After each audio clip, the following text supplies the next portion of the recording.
In order to import a CAD file or a PDF into LightStanza, you'll go up here into New Design, and you'll go Import File, and then you'll just find the file that you want to import.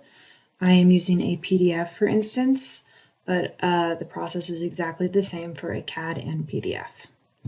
And so when you bring the file in, it does not come into scale.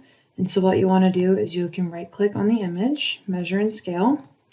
And I know that parking spaces are 9 feet generally, so I'm going to measure this and put 9 feet.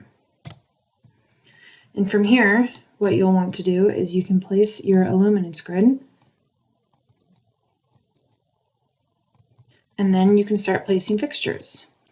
And I am going to import this fixture here.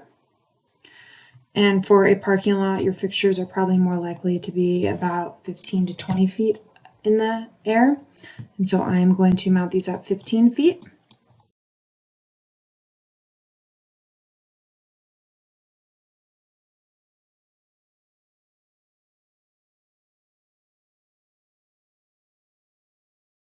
Cool, and so now that you have all your fixtures placed, the next step is to just calculate.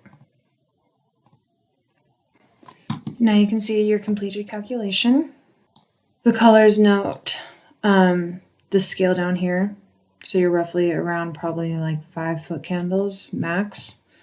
For a parking lot, you'd probably want more light, but this is just an example of how this can be done.